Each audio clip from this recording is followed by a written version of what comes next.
Hello बच्चों, दक्षिणा की क्लासरूम में एक बार फिर से आपका स्वागत है।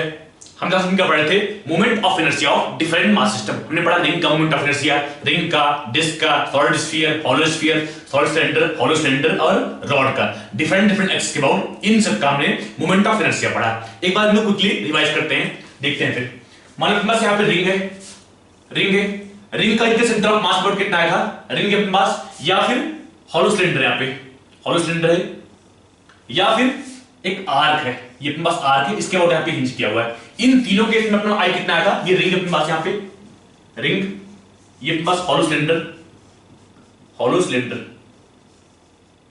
ये अपने पास आर्क है, यहाँ पे आर्क। इन तीनों केस में कितना है अपने पास? आई इज इक्वल टू कितना आया था? I is equal to m are square. फिर क्या लिखा हमने? डिस्क यहाँ पे बोल दिया अपने पास, ये पे डिस्क है, ये डिस्क है, इसका आई कितना आया था? इसका कितना अपने पास? आई डिस्क हो या फिर सॉलिड सिलेंडर हो, यहाँ पे ये क्या अपने पास? ये डिस्क है, ये सॉलिड सिलेंडर, यहाँ पे सॉलिड सिलेंडर, या फिर कोई सेक्टर का पार्ट हो, सेक्टर बस यहाँ पे सेक्टर का पार्ट है ये, ठीक है, ये सेक्टर का पार्ट, सेक्टर बोलते हैं इसको। कितना बस इसमें आई इज इक्वल टू कितना? M are square by 2। फिर क्या लिखा हमने? रॉड का इसके अबाउट, सॉरी रॉड का सेंटर ऑफ मास के अबाउट और रॉड का इसके एंड पॉइंट के अबाउट। रॉड यहाँ पे एंड पॉइंट पर कितना आया था? रॉड यहाँ पे आई इज इक्वल कितना आया था? यहाँ पे एम एल स्क्वायर बाई 3। फिर रॉड का इसे सेंटर ऑफ मास के अबाउट कितना आया था? सेंटर ऑफ मास कितना आया था इसका? आई इज इक्वल टू कितना आया था? I is equal to m l square by 12। और क्या लिखा हमने? Solid sphere. क्या लिखा हमने? Solid sphere. बस यहाँ पे solid sphere, centre of mass का कितना आया था इसका? सॉलिड स्फीयर कितना आया था? I is equal to 2/5 M are square. फिर लिखा हमने हॉलो स्फीयर। क्या लिखा हमने? Hollow sphere. ये क्या है बस? हॉलो स्फीयर कितना आया था? I इज इक्वल टू कितना? 2/3 एम आर स्क्वायर। ठीक है, I is equal to 2/3 M R square. ये सब वो सेंटर ऑफ मास के अबाउट, इसका मतलब हाँ इसके टेंजेंट से पास हो रही है, उसके अबाउट मोमेंट ऑफ इनर्शिया कितना होता है। मान लो इसको इक्वेशन मार्कर से, इसके अबाउट आई कितना होगा? इसके अबाउट क्या बोलेंगे हम इसके लिए? आई इज इक्वल कितना बोले यहाँ पे? आई इज इक्वल टू कितना? यहाँ पे 2/5 इसके अबाउट है, प्लस एम आर स्क्वायर करेंगे हम क्या बोले यहाँ पे? 2/5 M are square, 2/5 M are square plus M R square is equal to 7/5 M are square. अगर बात करें यहाँ पे हॉलो स्फीयर केस में, ये प्लस एक्सेस होगी तो क्या बोलिए यहाँ पे? हम क्या बोले यहाँ पे? I is equal to 2/3 M R square plus M R square is equal कितना हो यहाँ पे? 5/3 m are square, 5/3 m are square. अगर बात करें यहाँ पे इस केस में, अगर बात करें रिंग के केस में, इसके एंड पॉइंट क्या हो? यहां से, मतलब बस रिंग यहाँ पे, रिंग के प्लेन के बाहर की तरफ, रिंग के प्लेन में नहीं हो एक्स यहाँ पे, तुम क्या बोलो इसके अबाउट? आई कितना बोले यहाँ पे? आई इज इक्वल टू कितना बोले यहाँ पे? I is equal to m are square plus M R square कितना बोले? I is equal to m are square plus M R square. ये हुआ। अगर बात करें यहाँ पे, अगर बात करें यहाँ पे इसके आउट, तो हम क्या बोलेंगे यहाँ पे? कितना बोलेंगे हम? M are square by 2 plus M R square is equal to 3/2 M are square. यहां भी चाहे देख लो, यहाँ पे इसके आउट, इसके आउट यहाँ पे कितना होगा? जो हमने ब्लैक मार्कर्स लिखा है यहाँ पे इसके आउट है, ये जो हमने ब्लैक मार्कर्स लिखा है वो इसके आउट है, सेंटर ऑफ मास के आउट। यहां भी सेंटर ऑफ मास के आउट, यहां भी सेंटर ऑफ मास के आउट, यहां इस एक्स के आउट, यहां पे इसके सेंटर के आउट। ठीक है, यहां पे कितना है पास? रॉड, कोई दिक्कत नहीं यहाँ पे। और क्या है पास यहाँ पे? हाँ, दो किस्म के पास। यहाँ पे रिंग मान लो, रिंग के प्लेन में एक्सिस है जो कि सेंटर ऑफ मास से पास हो रही है, रिंग के प्लेन में एक्सिस है जो कि सेंटर ऑफ मास से पास हो रही है, उसके बाद आई कितना आया था? कितना आया इस केस में? रिंग के मास यहाँ पे कितना आया था? हमने क्या बोलता है? इसको x मान लिया, इसको y मान लिया। आउट ऑफ प्लेन जो आई आता है एम आर स्क्वायर, वो हमें ऑलरेडी पता है, तो वहां क्या है बस? I x is equal to I y is equal to I x equal to I y और I z is equal to I x plus I y. तो वहां क्या है बस? रिंग का इसके अबाउट मोमेंट ऑफ कितना आया? एम आर स्क्वायर बाई 2 है बस। I is equal to m are square by 2 है। फिर दिखा हमने डिस्क का इसके अबाउट, डिस्क का मोमेंट यहाँ पे, डिस्क यहाँ पे और उसके प्लेन में एक्सिस है, यहाँ पे डिस्क, ध्यान देना, ये डिस्क है यहाँ पे, ये डिस्क है यहाँ पे, ये भी डिस्क है यहाँ पे, कंफ्यूज मत होना यहाँ पे। ठीक है, हम क्या बोलेंगे डिस्क में इसके अबाउट मोमेंट ऑफ इनर्शिया क्या आएगा। तो हम क्या जानते हैं कि जो आउट ऑफ प्लेन एक्सिस है, जो कि सेंटर ऑफ मास से पास हो रही है, उसके अबाउट मोमेंट ऑफ इनर्शिया कितना आया था, mr²/2। यहां भी बोलेंगे ix is equal to iy and iz is equal to ix plus iy। तो वहां से क्या है अपने पास, आई हमें ऑलरेडी पता है कितना होता है, mr²/2। तो यहां से हमने क्या बोला, ix is equal to iy is equal to mr²/2 divide by 2। क्या बोलेंगे यहां पे, I is equal to mr²/2 divide by 2। ये क्या है पास iz, जो कि सेंटर ऑफ मास के अबाउट ये वाला हमें ऑलरेडी पता है, ये कहां गया मास, ये वाला ऑलरेडी पता है हमको mr²/2। दिस डिवाइड बाय 2 मतलब कितना होगा, इज इक्वल टू mr²/4। इतनी वैल्यूज आपको लास्ट तक याद होनी चाहिए, इतनी वैल्यूज आपको लास्ट तक याद होनी चाहिए। इसमें इंपॉर्टेंट कौन कौन सा है, खासकर ये वाला, ये तीनों, ये दोनों, ये हाँ सारे, बल्कि ये सारे आपको याद होने चाहिए और लास्ट तक याद हो भी जाएगा। आपको बेसिक याद कर लो, बाकी सारे निकाल लेंगे। बेसिक मतलब ये 2/5 याद हो, यहाँ पे 2/3 वाला याद हो, यहाँ पे mr²/2 वाला याद हो, ये वाला याद हो आपको, ये वाला याद हो और बाकी सब वहां से निकाल लेंगे, बड़ी बात नहीं यहाँ पे। ठीक है, आज देखते हैं नया टॉपिक, क्या अपने पास रेडियस ऑफ जाइरेशन। क्या अपने पास रेडियस ऑफ जाइरेशन एक नया टर्म है, ये आपको बता दें क्या होता है, ये देखते हैं।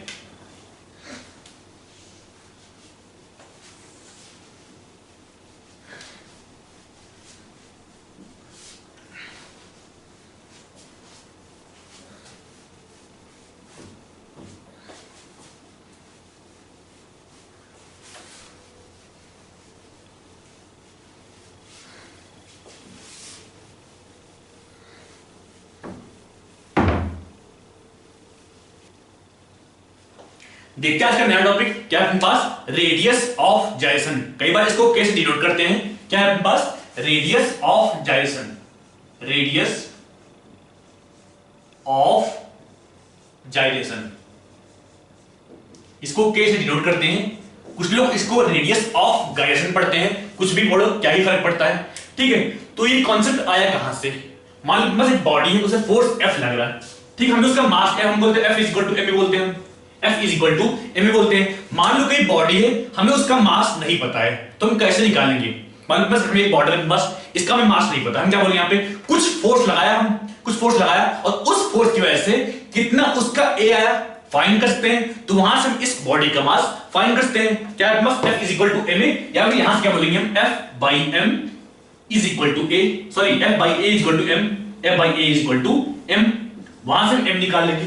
ठीक है, इसी तरह मान लो एक बॉडी है, का बस एक बॉडी मान लो अपने पास यहां पे, ठीक है, हमें इसका मोमेंट ऑफ इनर्शिया फाइंड करनी है। कैसे हम फाइंड करेंगे, यहां पे इसका डायमेंशन पता नहीं है, बॉडी कैसी है, रैंडम है, तो हम इसका i नहीं फाइंड कर सकते हैं। ठीक है, निकाल नहीं पाएंगे इसका, तो हम i कैसे फाइंड करेंगे, एक इक्वेशन है torque is equal to i into alpha, जो लास्ट में पढ़ेंगे आगे। ठीक है, तो मान लो हमें टॉर्क बताओ और एंगुलर एक्सिस अल्फा बताओ, तो वहां से हम इस बॉडी का मोमेंट ऑफ इनर्शिया निकाल लेंगे, कोई दिक्कत की बात नहीं है। तो इंडस्ट्री में करते क्या है, जब मोमेंट ऑफ इनर्शिया फाइंड करते हैं इस बॉडी किसी बॉडी का, ठीक है, तो i नहीं बताते हैं, यहाँ पे i बाई m का अंडर रूट लाते हैं, i बाई m का अंडर रूट बताते हैं। जो i बाई m का अंडर रूट आता है, इसी को हम बोलते हैं रेडियस ऑफ जाइरेशन, इसी को बोलते हैं रेडियस ऑफ जाइरेशन। कैसे डिनोट करते हैं, i बाई m का under root is equal to k बोलते हैं। ठीक है, तो मैंने क्या बोला, बस एक बॉडी यहाँ पे बोल दिया हमने, इसका i बोल दिया हमने, इसका moment of inertia is equal to i का बोलते हैं, i is equal to dmr²।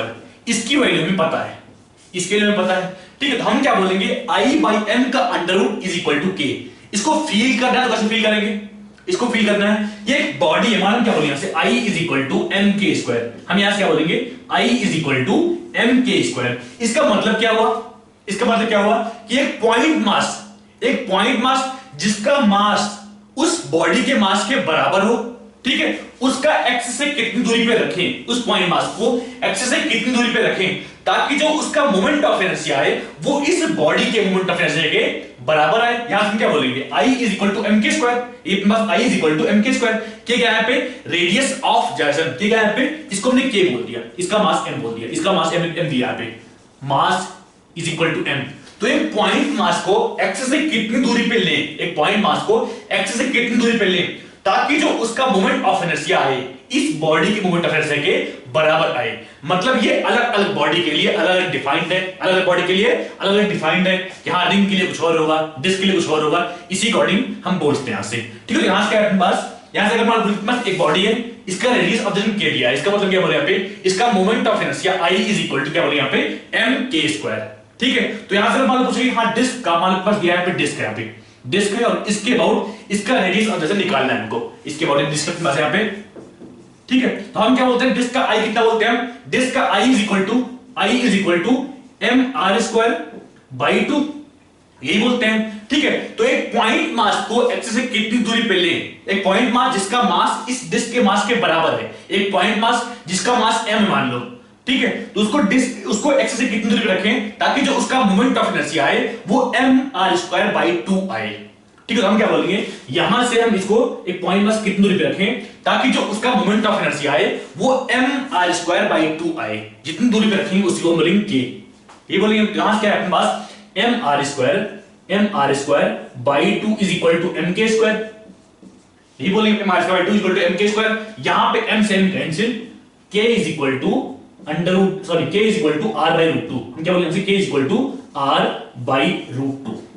मतलब यहां से हम क्या बोलेंगे, radius of gyration of disc about an axis passing through the centre of mass is equal to r/√2। यही बोलेंगे हम, इज इक्वल टू r/√2। यहां से क्या बोलेंगे हम, radius of gyration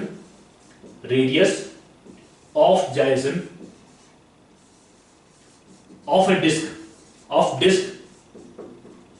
about an axis, about लिखते हैं यहां पे, about an axis passing through center of mass perpendicular to its plane, k is equal to r/√2 बोलेंगे। चाहो तो लिख लो इसका डेफिनेशन क्या होता है, हां रेडियस ऑफ जिरेशन डिफाइन कैसे करते हैं, लिख लो इसको।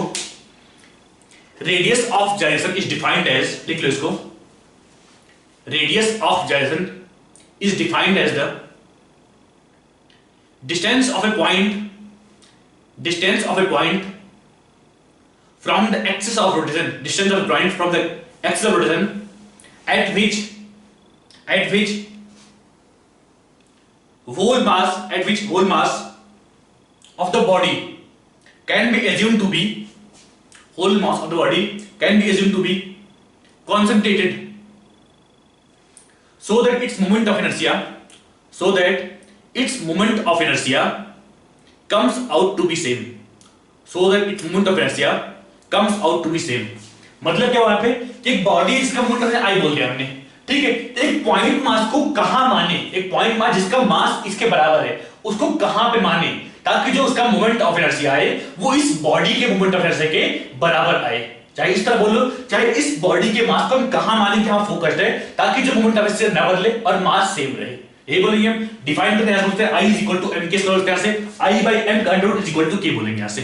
ठीक है, तो डिस्क के लिए क्या बोलेंगे, डिस्क के लिए k is equal to r/√2। अगर बात करें रिंग के लिए, रिंग के पास यहां पे है, रिंग है।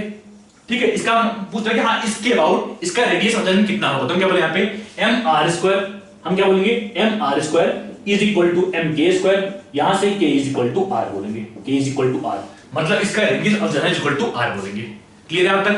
और क्या निकालना है, किसी निकालना है, बस यहां पे दिया है एक डिस्क मान दिया, बस रिंग दिया है, पे रिंग दिया है और इसके अबाउट पूछ रहा है, इसके अबाउट बोल रहा है इसका रेडियस ऑफ जिरेशन कितना होगा। ये रिंग अपने पास यहां पे रिंग है, इसका मास दिया m, रेडियस दिया r, बोल रहे इसके अबाउट इसका रेडियस ऑफ जिरेशन कितना होगा, तो हम क्या बोलेंगे, इसके अबाउट I कितना बोलते हैं रिंग के लिए, इसके अबाउट कितना बोलते हैं रिंग के लिए, I is equal to mr², मतलब इसके लिए mr² प्लस mr², तो हम क्या बोलेंगे यहां से I is equal to mr² plus mr² is equal to 2mr² is equal to 2mr² is equal to mk², is equal to mk²। यहां से हम क्या बोलेंगे, k is equal to r√2, यहां से हम क्या बोलेंगे, k is equal to r√2, मतलब इस एक्सिस के अबाउट इस रिंग का रेडियस ऑफ जिरेशन कितना बोलेंगे हम, k is equal to r/√2, k is equal to r√2। लिख लो इसको, फिर क्वेश्चन करते हैं इस पे।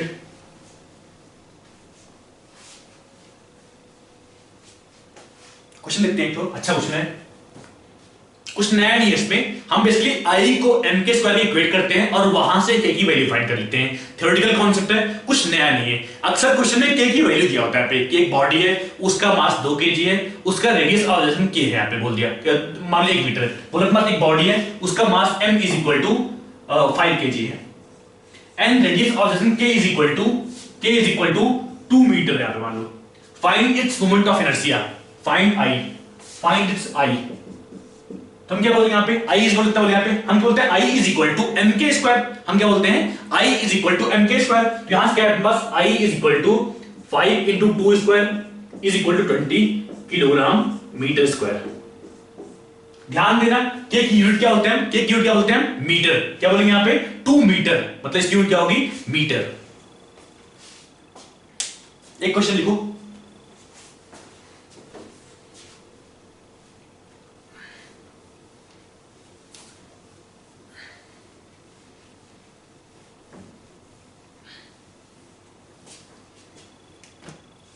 हमें 3 रिंग दिया है अपने बोर्ड के प्लेन में, एक रिंग इस तरह, एक रिंग यहां पे इस तरह, सॉरी हमें 3 रिंग दिए बोर्ड प्लेन में रखा हुआ है, यहाँ पे बोर्ड के प्लेन में एक रिंग इस तरह बोल दिया मान लो, एक रिंग इस तरह, यहाँ पे एक रिंग यहां पे इस तरह, तीनों इस तरह रखे हुए हैं।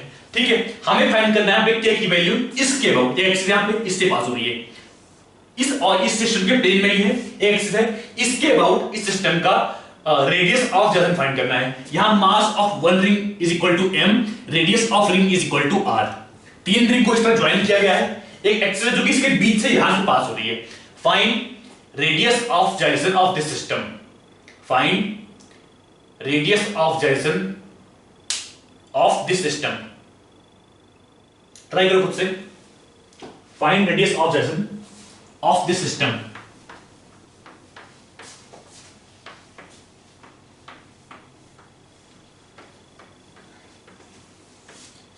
कैसे करेंगे इसको, अगर बात करें इस सिस्टम का, इसके अबाउट मोमेंट ऑफ इनर्शिया कितना होगा, तुम कैसे निकालेंगे, कैसे निकालेंगे, हम ऑलरेडी पढ़ चुके हैं रिंग के लिए इसके अबाउट मोमेंट ऑफ इनर्शिया कितना आता है, कितना आता है, इसके अबाउट कितना आता है mr स्क्वायर, इसके about ix plus iy is equal to iz, यही बोलेंगे ix plus iy is equal to iz। हमें iz ऑलरेडी पता है कितना होता है mr स्क्वायर, तो यहां से हम क्या बोलेंगे ix is equal to iy is equal to mr square by 2, मतलब इसके अबाउट में i मिल गया, i is equal to mr square by 2। इसका मतलब क्या हुआ कि अगर इसके अबाउट में फाइंड करना है मोमेंट ऑफ इनर्शिया, तो कितना बोलेंगे, कितना बोलेंगे हम इसके about, i is equal to mr square by 2 plus mr square, i centre of mass plus md square, यही बोलते हैं। कितना है अपने पास 3/2 mr स्क्वायर, कितना अपने पास 3/2 mr स्क्वायर, मतलब इस सिस्टम का मोमेंट ऑफ इनर्शिया कितना बोलेंगे हम 3/2 mr स्क्वायर इसका, 3/2 mr स्क्वायर इसका, और इसका कितना mr स्क्वायर बाई 2। तो यहां से हम क्या बोलेंगे i is equal to 3/2 mr square plus 3/2 mr square plus mr square by 2 plus mr square by 2। ये आ गया इस सिस्टम का moment of inertia. Is equal to क्या बोलते हैं, is equal to whole mass into k square, हम क्या बोलते हैं i is equal to m k square, और वहां से k की वैल्यू फाइंड करते हैं i is equal to m k square. यहां पे ध्यान देना इस सिस्टम का मास कितना है, इस सिस्टम का मास कितना है 3m, क्योंकि यहां पे एक रिंग का मास m दिया है, मतलब 3 रिंग का मास कितना बोलेंगे हम 3m। तो यहां से हमने क्या बोला 3m के स्क्वायर। बहुत सारे लोग गलती यहां पे करते हैं, 3m क्यों लिया यहां पे, क्योंकि यहां पे एक रिंग का मास m दिया है, इसलिए 3 रिंग का मास 3m होगा, हम क्या बोलेंगे 3m के स्क्वायर। गलती यहां पे मत करना, गलती यहां पे होती है, बहुत सारे लोग m के स्क्वायर लेते हैं यहां पे, हम क्या बोलेंगे यहां पे 3m के स्क्वायर। 3m क्यों, क्योंकि यहां पे 3 रिंग है और तीनों का मास m दिया है यहां पे। ठीक है, तो यहां से क्या है पास, यहां से क्या है पास 7/2 mr स्क्वायर इज इक्वल कितना बोले यहां से, इज इक्वल टू 3m के square, is equal to 3m के स्क्वायर, 3m के स्क्वायर। यहां पे प्लस m से m कैंसिल, कितना है plus k is equal to 7/6 का अंडर रूट, 7/6 का अंडर रूट इनटू r, ये बोलें k इज इक्वल टू 7/6 का under root into r। Clear अब तक? नेक्स्ट करते हैं क्वेश्चन। और अपने पास 4 रॉड्स है, यहां पे 4 रॉड्स है, सबकी लेंथ l दिया है यहां पे, सबका मास m दिया है यहां पे। सबका लेंथ L दिया है यहाँ पे, सबका मास M दिया है यहाँ पे, ठीक है। एक एक्सिस है जो कि एक रॉड से पास हो रही है यहाँ पे, कि अपने पास एक एक्सिस यहाँ पे इस तरह पास हो रही है, यहाँ पे इस तरह पास हो रही है, ठीक है। और रॉड से यहाँ पे दिया अपने पास रॉड, एक का मास M, लेंथ L दिया है यहाँ पे।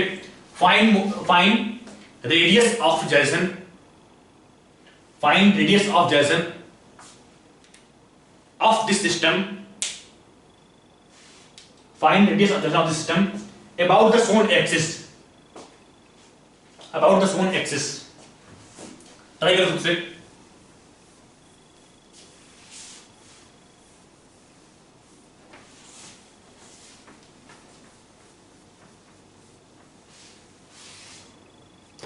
कैसे करेंगे इसको?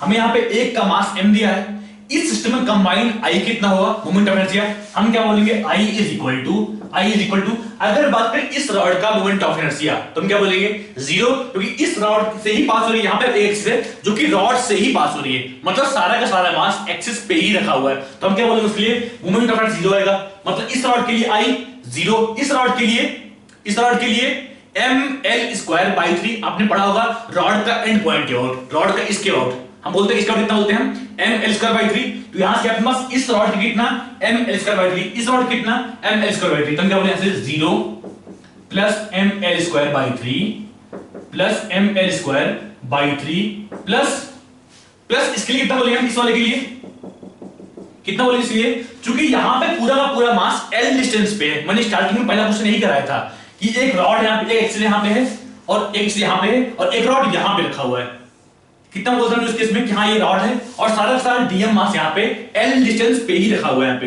LAB यहाँ पे सारा सारा मास L डिस्टेंस का, और बोलेंगे इसके लिए I is equal to ml², क्या बोलेंगे, I is equal to ml², ठीक है। तो यहां से अपने पास इज इक्वल टू क्या बोलेंगे हम, total mass of this system into k², क्या है यहां से is equal to 4m into k², वहां से जो भी k की वैल्यू होगी फाइंड कर लेंगे, m से कैंसिल सारा, m कैंसिल सारा, यहां से कितना अपने पास यहां पे से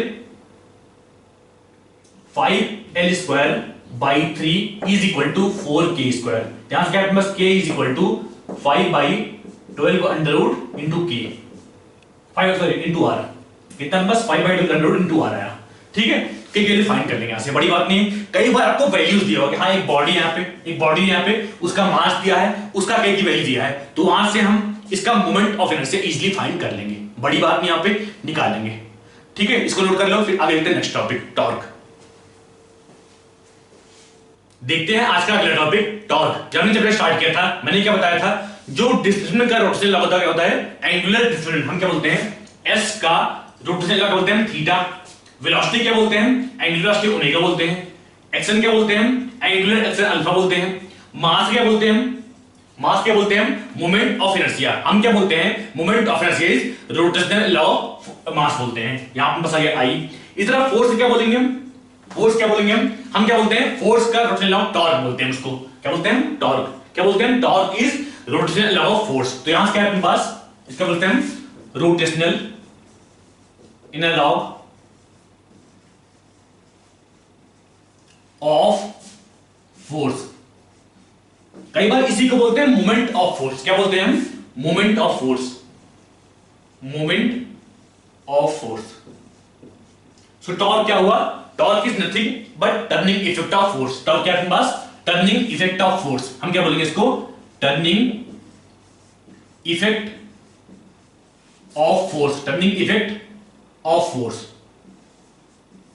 टॉर्क क्या हुआ अपने पास, टर्निंग इफेक्ट ऑफ फोर्स, यहां से बोलेंगे torque is turning effect of force. कोई फोर्स किसी ऑब्जेक्ट को घुमा सकता है कि नहीं, इसी को बोलते हैं हम टॉर्क। मान लो बस यहाँ पे बॉटल है, ठीक है, इसे कैप है, हम इसको धक्का दिया, मान लो यहां पे पॉसिबिलिटी ये मूव करे, हमने फोर्स लगाया, ये मूव कर रहा है, मतलब जो फोर्स लगाया उसका टर्निंग इफेक्ट जीरो यहां पे है, ठीक है, ये बोलेंगे। मान लो फोर्स यहां पे साइड से लगाया तो हम क्या बोलेंगे, यहां पे ये घूम रहा है और साथ के साथ आगे बढ़ रहा है, हम क्या बोलेंगे, ये घूम रहा है और साथ साथ आगे बढ़ रहा है, ठीक है। मान लो कि हमने यहाँ पे इस लगाया, एक से हमने आगे खींचा, इससे हमने पीछे खींचा, तो हम क्या बोले, यहाँ पे एक फोर्स लगाया, सिर्फ ये घूम रहा है, पे मतलब जो फोर्स लगा रहे हैं उसका टर्निंग इफेक्ट है, लेकिन बॉटल यहाँ मूव नहीं कर रहा है, मतलब तीन पॉसिबिलिटीज है, एक फोर्स लगा रहे हैं उससे या तो टर्निंग इफेक्ट प्रोड्यूस हो, उससे या फिर मूव करे या फिर दोनों हो, तीनों पॉसिबिलिटीज है, ठीक है। तो हम देखते हैं क्या होता है यहाँ पे। हमारे पास यहाँ पे एक नट दिया, यहाँ पे एक नट यहाँ पे दिया है,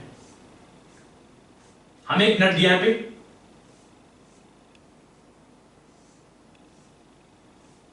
नट क्या होता है, नट क्या देखा है, नट दिखाते हैं,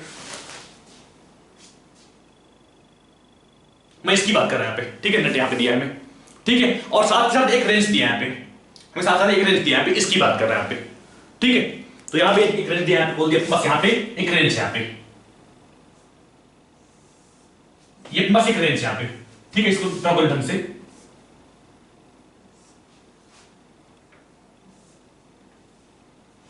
हमें एक रेंज दिया यहाँ पे, ठीक है। देखा होगा जब नट छोटे होते हैं उनको खोलने के लिए हम हाथ से खोले तो कोई दिक्कत नहीं है, ठीक है। जब नट बड़े हो या फिर टाइट हो हम क्या करते हैं, एक बड़ी सी रेंज लेके आते हैं, उससे खोलते हैं। देखा होगा तो घर पे क्या नट मान लो टाइट है तो हम और बड़ा रेंज यूज करते हैं। रेंज की लंबाई बढ़ाने से क्या होता है, क्या फर्क पड़ता है उससे। या फिर यहां पे देखो, मान लो बस यहाँ पे गेट दिया है, ठीक है। हम क्या कर रहे हैं यहाँ पे, जब हम फोर्स यहां पे लगा रहे हैं, एक्सिस के पास लगा रहे हैं, तो क्या हो रहा है यहाँ पे, हमें ज्यादा फोर्स चाहिए घुमाने के लिए। लेकिन जब फोर्स हम यहां पे लगाए इसके एंड पॉइंट पे, तो ये इजीली घूम रहा है यहाँ पे, ठीक है। और मान लो इसको फोर्स खींचे, मान लो इसको, तब क्या ये घूमा नहीं। ऐसा क्यों हो रहा है, ऐसा क्यों हो रहा है, जब मैं फोर्स यहां पे एक्सिस से दूर पे लगाया तो ये इजीली घूम रहा है, कम फोर्स पे ही घूम रहा है। लेकिन जब फोर्स हमने यहां पे लगाया तो ज्यादा फोर्स रिक्वायर्ड है। इसका मतलब क्या हुआ, जब फोर्स का मैग्नीट्यूड बढ़ाते हैं तो उसका टर्निंग इफेक्ट बढ़ता है। अगर बात करें यहां पे इसके एक्सट्रीम पे, एक्सिस के पास बात करें, तो कम फोर्स पे गेट नहीं घुमा, लेकिन ज्यादा फोर्स पे ये इजीली घूम गया। कम फोर्स पे ये नहीं घुमा, लेकिन जब हमने फोर्स बढ़ाया तो ये घूम गया। यहां पे अगर बात करें तो कम फोर्स पे ही इजीली घूम रहा है, क्या हम बोलते हैं इस तरह। और इसको मान लो खींचे, मान लो इसको हमने खींचा, तब ये नहीं घूम रहा है। इसका मतलब क्या हुआ कि जो टर्निंग इफेक्ट ऑफ फोर्स है वो तीन चीजों पर डिपेंड कर रहा है। एक तो फोर्स कहां पे लग रहा है, हम क्या बोलेंगे, जो टर्निंग इफेक्ट ऑफ फोर्स है, टर्निंग इफेक्ट ऑफ फोर्स है, टर्निंग इफेक्ट ऑफ फोर्स, ये तीन बातों पे डिपेंड कर रहा है। तीन बातों पे डिपेंड कर रहा है, कौन कौन सी, कौन कौन सी। एक फोर्स कहां पे लगा रहे हैं, एक फोर्स कहां पे लगा रहे हैं, जब हमने फोर्स यहां पे लगाया तो उसका टर्निंग इफेक्ट कम है, जब हमने फोर्स यहां पे लगाया तो उसका टर्निंग इफेक्ट ज्यादा है। ये बोलिए, मतलब फोर्स कहां पे लगा रहे हैं इस पे डिपेंड कर रहा है। फोर्स कहां पे लगा रहे हैं, फोर्स कहां पे लगा रहे हैं। दूसरा फोर्स कितना लगा रहे हैं। जब हमने फोर्स यहां पे बढ़ाया, जब हमने फोर्स यहां बढ़ाया तो यहां भी मूव कर गया, जब हमने फोर्स यहां बढ़ाया तो यहां भी मूव कर गया। इसका मतलब जब फोर्स का वैल्यू बढ़ाते हैं तो उसका टर्निंग इफेक्ट बढ़ता है। तो हम क्या बोलेंगे, फोर्स कहां पे, फोर्स कितना, फोर्स कितना, और तीसरा किस एंगल पे। तीसरा क्या है पास, किस एंगल पे, ठीक है। मतलब यहां पे टर्निंग इफेक्ट ऑफ फोर्स तीन बार डिपेंड किया, फोर्स कहां पे लगा रहे हैं, फोर्स का मैग्नीट्यूड कितना है, और किस एंगल पे लगा रहे हैं। इसको हम बोलेंगे पॉइंट ऑफ एप्लीकेशन। क्या बस ये point of application of force, point of application of force, point of application of force. Second क्या आपके पास, फोर्स कितना, मैग्नीट्यूड ऑफ फोर्स। सेकंड आपके पास magnitude of force, magnitude of force. Third क्या है पास, किस एंगल पे, हम इसको क्या बोलेंगे, angle between, angle between, angle between force vector, इसको बोलते हैं F vector, F vector and R vector.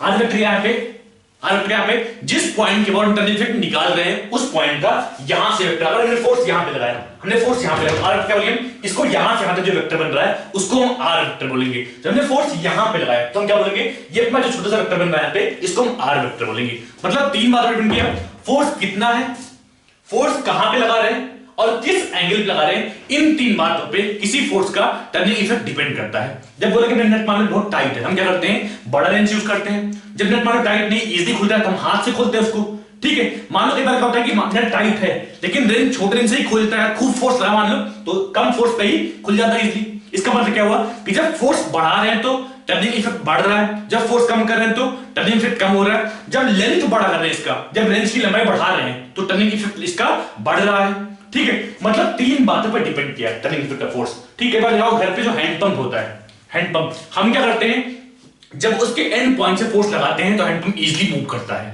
लेकिन जब एक्सिस के पास से फोर्स लगाएं, जब एक्सिस के पास से फोर्स लगाएं हम क्या करते हैं उस केस में नहीं मूव करता है। अगर एक्सट्रीम से लगाए तो इजीली मूव कर रहा है, पास से लगाए तो नहीं मूव कर रहा है। मतलब एक्सिस से कितनी दूरी पर फोर्स लगा रहे हैं टर्निंग इफेक्ट इस बात पे डिपेंड कर रहा है। फोर्स यहां भी सेम लगाए यहां भी सेम लगाए, लेकिन यहां पे उसी फोर्स पे घूम रहा है और यहां पे उसी फोर्स पे नहीं घूम रहा है। अगर बात की इस वाले केस में, इस वाले केस में हम क्या बोलेंगे, जब हमने फोर्स यहां पे लगाया तो उसी फोर्स पे इजीली घूम रहा है, जब हमने फोर्स यहां पे लगाया एक्सिस के पास लगाया हमने तो उस फोर्स पे ये नहीं घूम रहा है, यही बोलेंगे हम। ठीक है, बात क्या हमने बॉटल कैप का यहाँ पे, ठीक है, हमने इसको घुमाया, मान दो फिंगर्स इसको घुमा रहे हैं तो यहां पे सिर्फ इसका टर्निंग इफेक्ट है, सिर्फ इसका टर्निंग इफेक्ट है, फोर्स यहां पे इसको मूव नहीं करा पा रहा है। लेकिन जब इसको हमने इस तरह धक्का दिया तो क्या हो रहा है, यहाँ पे ये बॉटल मूव कर रहा है, लेकिन यहां पे इसका टर्निंग इफेक्ट जीरो है। ठीक है, देखते हैं यहां पे क्या हुआ, बस फोर्स टॉर्क यहां पे तीन बातें डिपेंड किया, एक टर्निंग इफेक्ट एक यहां फोर्स कितना है, किस एंगल पे लगा रहे हैं, और point of application of force,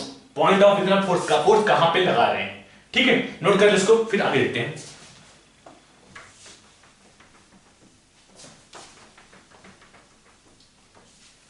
मान लो कि एक रॉड है यहां पे, एक रॉड है यहां पे, रॉड यहां पे लटकाया हुआ है यहां पे, ठीक है, यहां पे लटकाया हुआ है। अगर मान लो यहां एक फोर्स में यहां पे F नीचे लगाए, मान लो F यहां पे नीचे लगाए, क्या ये रॉड घूमेगी, क्या रॉड घूमेगी? या फिर बात करें गेट वाले केस में, मान लो इसको हम खींचे, मान लो यहां से खींचे, मान लो तो हम क्या इसको खींच रहे हैं, क्या ये घूम रहा है? नहीं। क्यों ऐसा, क्यों ऐसा?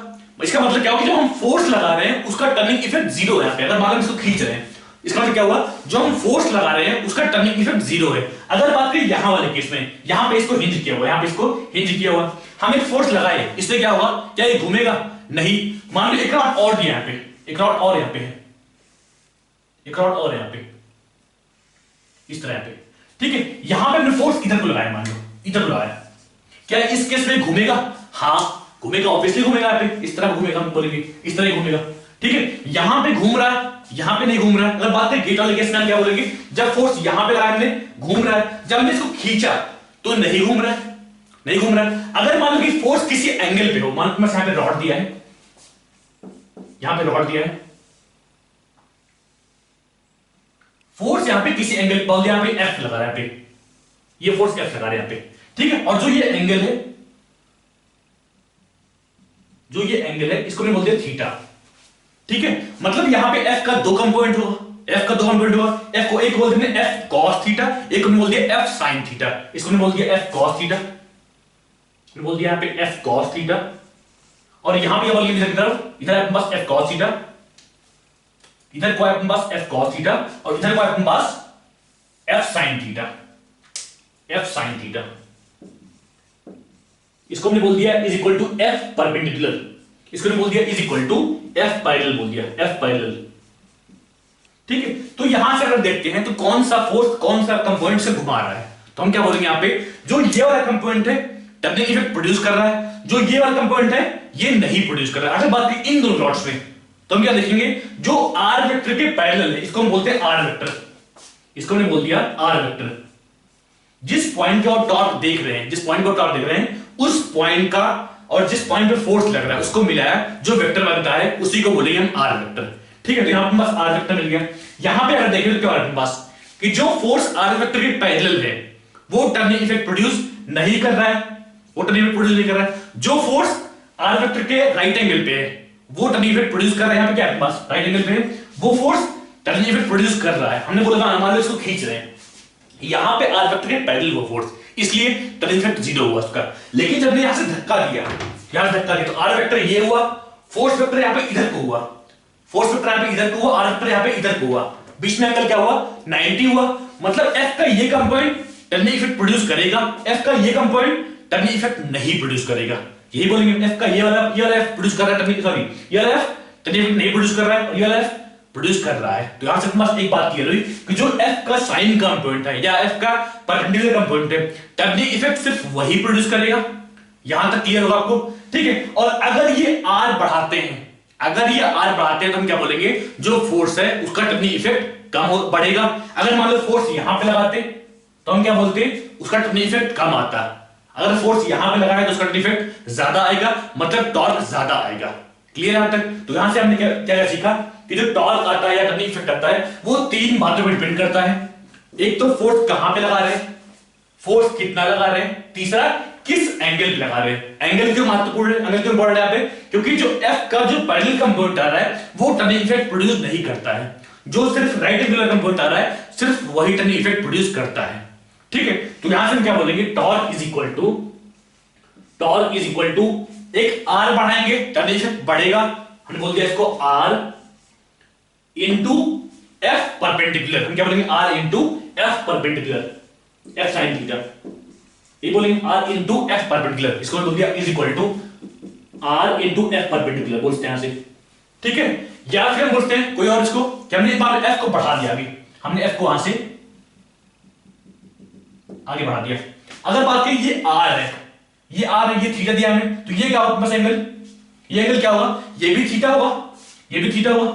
ठीक है, तो यहां से हम क्या बोलेंगे, ये कितना होगा, यहां से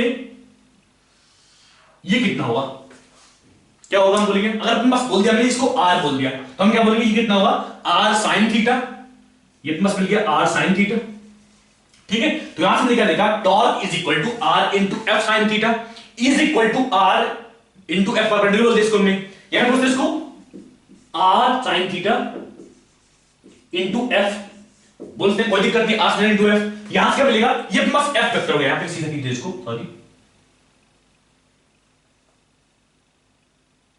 इस तरह यहां पे। ठीक है, ये हमने इसको एक्सटेंड किया, यहां पे हमने इसको एक्सटेंड किया है, तो हमने क्या देखा, F into R sine theta is equal torque बोलेंगे यहां पे, यहां पे क्या बस R sine theta into F बोल दिया हमने इसको। ठीक है, यहां से क्या बस is equal to R sine theta into F बोल दिया, या फिर आर परपेंडिकुलर इंटू एफ बोल दिया।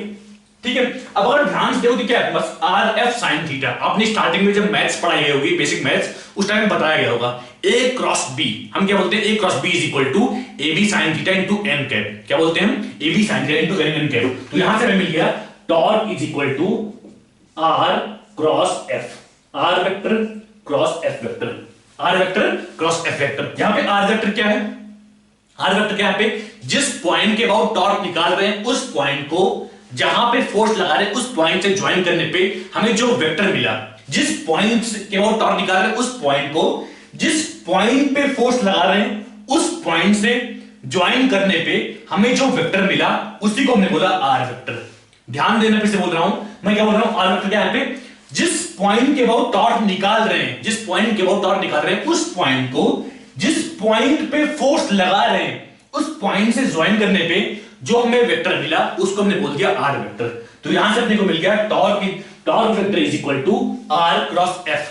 ध्यान देना, यहां पे टॉर्क वेक्टर है तो हम क्या बोलेंगे, इसकी डायरेक्शन क्या बोलेंगे, आर क्रॉस एफ, मतलब inward the plane of the board, हम क्या बोलेंगे, inward the plane of the board. अक्सर जब भी हम सॉल्व करेंगे क्वेश्चन हम इसको बोलेंगे clockwise torque, anti clockwise torque. जब तक हमें टॉर्क एग्जैक्टली पूछा ना हो, जब तक हमें अल्फा पूछ रहा हो, ओमेगा पूछ रहा हो, हम कभी टॉर्क के डायरेक्शन में नहीं जाएंगे, हम सिंपली बोलेंगे anti clockwise torque, clockwise torque. इसका मतलब क्या हुआ कि जो फोर्स लगा रहा है, जो फोर्स लग रहा है वो बॉडी को क्लॉकवाइज घुमाएगा कि एंटी क्लॉकवाइज घुमाएगा। अगर बात करें यहां इस केस में, इस केस में बात करें तो क्या होगा हमारे पास, जो ये वाला फोर्स है, जो एफ का कॉस कंपोनेंट है, ये टर्निंग इफेक्ट नहीं प्रोड्यूस कर रहा है, और जो ये कंपोनेंट है ये इस बॉडी को नीचे खींच रहा है। बस मान लो यहां बॉडी है, यहां बॉडी इस तरह है, इसको नीचे खींच रहा है, यहाँ पे इसको नीचे खींच रहा है, मतलब जो ये फोर्स है ये इसको क्लॉकवाइज घुमाने की कोशिश कर रहा है। ये बोलिए हम, यहां पे बस ऑब्जेक्ट है, यहां से हिंज किया हुआ है, ठीक है, और फोर्स यहां पे नीचे लग रहा है, पे फोर्स यहां पे ये कंपोनेंट नीचे लग रहा है, एक कंपोनेंट बाहर को लग रहा है। जो कंपोनेंट बाहर को है उसका टर्निंग इफेक्ट 0 है, जो कंपोनेंट नीचे को है उसका टर्निंग इफेक्ट है, और किधर को है, क्लॉकवाइज, किधर को है, क्लॉकवाइज। क्या बोलेंगे यहां पे, क्लॉकवाइज टॉर्क है। ये बोलेंगे टॉर्क कितना आया, torque is equal to R cross F, या फिर R F sine theta. Angle क्या बोलेंगे इसका, सॉरी डायरेक्शन क्या बोलेंगे हम, R cross F, R vector cross F vector, मतलब inward the plane of the board. Real life में इसको बहुत बार फील किया होगा, जस्ट हम करते हैं सब कुछ लेकिन गौर नहीं करते हैं। मैंने क्या बोला रेंज केस में कि रेंज बड़ी हो तो इजीली उसका टर्निंग इफेक्ट ज्यादा आता है। अगर बात करें यहां वाले केस में क्या बोलते हैं कि जब फोर्स हम दूर से लगाए टर्निंग इफेक्ट उसका ज्यादा आता है, जब फोर्स नजदीक से लगाए टर्निंग इफेक्ट उसका कम आता है। यही बोलते हैं, इसको नोट कर लेते, क्वेश्चन देखते हैं।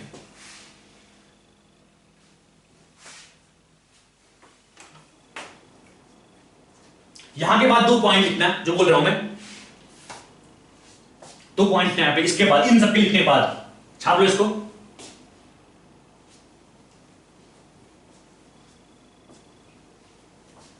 हम क्या बोलेंगे यहां से, parallel component of force, point number 1, parallel component of force,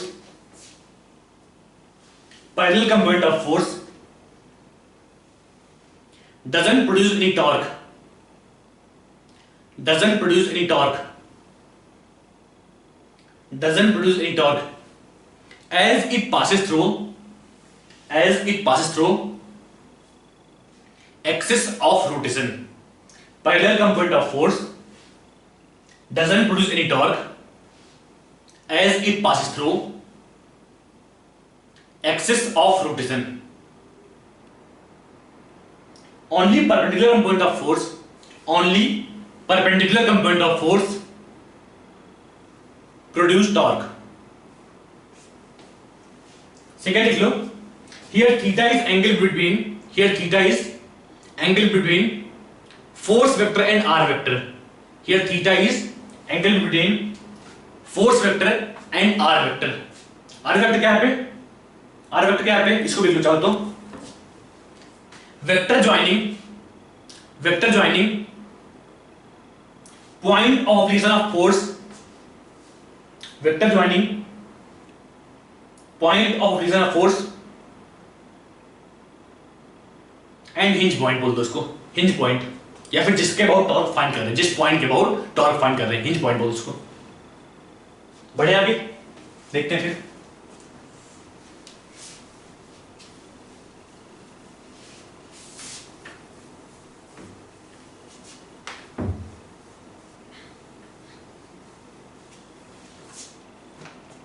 बोलते हमने ये y एक्सिस है, यहाँ पे ये x एक्सिस है और ये z एक्सिस है। बोलते हमने यहाँ पे ऑब्जेक्ट रखा हुआ, बोलते हमने यहाँ पे एक ऑब्जेक्ट रखा है, ठीक है। इस पे कई सारे फोर्स लग रहे हैं। मान लो एक फोर्स बोलते हैं यहाँ पे, एक फोर्स यहाँ पे F1 लग रहा है, F1 यहाँ पे,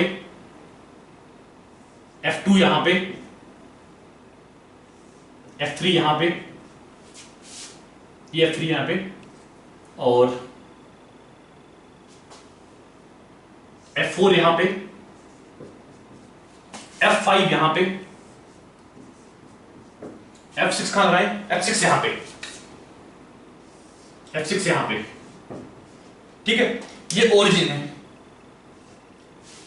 ठीक है। हमें बताना है कि किस फोर्स का टॉर्क जीरो होगा, किस फोर्स का टॉर्क नॉन जीरो होगा, ठीक है। यहां पे ध्यान देना, ये फोर्स आगे एक्शन करने पे इससे पास हो रहा है, ठीक है।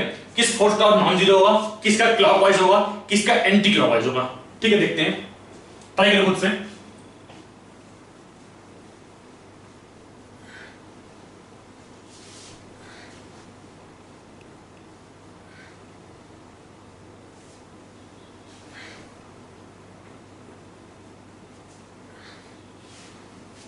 हम क्या बोलेंगे यहाँ पे, हर बात यहाँ पे थीटा बोल दिया, यहाँ पे ये एंगल थीटा है, इसको थीटा बोल दिया, इसको थीटा बोल दिया, ठीक है। देखते हैं, अगर बात करें फोर्स F2 का, तो यहाँ पे क्या केस है, F2 इसको हिंज पॉइंट से खींच रहा है, ये वाला केस है। हाँ, हम यहाँ पे फोर्स लगा खींच रहे हैं, इसको जस्ट खींच रहे हैं, मतलब F2 का टॉर्क जीरो होगा। अगर एंगल देखना है तो यहाँ पे R वेक्टर ये है, R वेक्टर यहाँ पे A है और F वेक्टर यहाँ पे इसी के आगे F वेक्टर है, मतलब R वेक्टर और F वेक्टर आपस में पैरेलल। यहाँ पे ध्यान देना, हम क्या बोलेंगे यहाँ पे, F1 का mod is equal to F2 का mod is equal to F3 का mod is equal to F4 का mod is equal to F5 का mod is equal to F6 का मॉड। यहां पे सारे फोर्स का मैग्नीट्यूड इक्वल है आपस में, ठीक है। मैं क्या बोल रहा हूं, जो F2 फोर्स है ये एक्सिस से ही पास हो रही है। हम क्या बोलेंगे यहाँ पे, R वेक्टर ये हुआ अपने पास, F वेक्टर यहाँ पे ये हुआ, ठीक है। ये दोनों आपस में पैरेलल हुए, मतलब F2 का टॉर्क जीरो। हम क्या बोलेंगे यहाँ पे, पहले F1 वैल्यू देखते हैं, यहाँ पे F1 देखते हैं, F2, F3, F4, F5 और F6, ठीक है। इनका टॉर्क यहाँ पे देखते हैं, इनका टॉर्क, ठीक है। मैं क्या बोल रहा हूं, जो F2 फोर्स है ये एक्सिस से ही पास हो रही है, पॉइंट से ही पास हो रही है। हमने इसको R वेक्टर बोला, इसको हमने F वेक्टर बोला, ठीक है। तो यहां से दोनों फोर्स, सॉरी फोर्स वेक्टर और R वेक्टर आपस में पैरेलल हुए, एंगल बिटवीन देम क्या बोलते हैं, फोर्स क्या बोलते हैं, टॉर्क इज इक्वल टू क्या बोलते हैं, torque is equal to R cross F is equal to R F sin theta.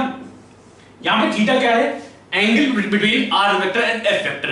अगर बात की इस केस में फोर्स F2 के लिए, हम क्या बोलेंगे, फोर्स F2 के लिए जो एंगल बन रहा है कितना है, जीरो है मतलब टॉर्क कितना होगा उसका, जीरो होगा, मतलब F2 का टॉर्क क्या बोलेंगे हम, जीरो आ गया बस। ठीक है, अगर बात करें फोर्स F1 का, हम क्या बोलेंगे, यहां पे R वेक्टर ये, F वेक्टर यहां पे, F वेक्टर यहां पे इधर को है, इधर को है। ठीक है, बेसिकली मतलब इधर को खींच रहे हैं हम क्या बोलेंगे, इसको हम दो कंपोनेंट ब्रेक किया मान लो, एक इधर के नाम, एक इधर के नाम। ठीक है, तो हम क्या बोलेंगे, जो F1 का जो ये वाला कंपोनेंट आ रहा है, जो F2 के पैरेलल आ रहा है, उसका टॉर्क जीरो हुआ। जो F1 का इधर को आ रहा है कंपोनेंट, उसका टॉर्क नॉन जीरो होगा, और वो किधर घुमाएगा बॉडी को, किधर घुमाएगा बॉडी को, क्लॉकवाइज। अगर मान लो यहां पे एक ऑब्जेक्ट रखा हुआ है, हम एक फोर्स यहां इधर को लगा रहे हैं, एक फोर्स यहां इधर को लगा रहे हैं, इधर से धक्का ले रहे हैं, इधर धक्का ले रहे हैं, इधर को फोर्स लगा रहे हैं मान लो, तो हम क्या बोलेंगे, जो बॉडी अपनी घूमेगी इधर को घूमेगी, वो क्लॉकवाइज घूमेगी। यहां एक ऑब्जेक्ट है, यहां पे एक रॉड है मान लो, एक फोर्स यहां पे इधर को लगा रहे हैं, हम क्या बोलेंगे, जो बॉडी है वो क्लॉकवाइज घूमेगी, यही बोलेंगे। और मान लो एक फोर्स इधर को लगा रहे हैं, तो हम क्या बोलेंगे, जो बॉडी है वो एंटी क्लॉकवाइज घूमेगी। तो इस तरह हम क्या बोलेंगे, जो F1 का टॉर्क आएगा वो किधर को आएगा, क्लॉकवाइज। किधर को आएगा, क्लॉकवाइज। हम क्या बोलेंगे, क्लॉकवाइज, ये बोलेंगे। बात करें F3 फोर्स का, F3 क्या है, यहां पे R वेक्टर ये हुआ, F3 फोर्स यहां ऊपर को है, अपने पास मान लो ऑब्जेक्ट इस तरह है, यहां एक फोर्स ऊपर लग रहा है, यहां पे एक फोर्स ऊपर लग रहा है, तो हम क्या बोलेंगे, जो टॉर्क आएगा उसका वो एंटी क्लॉकवाइज आएगा। तो हम क्या बोलेंगे इसका, F3 क्या बोलेंगे हम, एंटी क्लॉकवाइज बोल दिया हमने।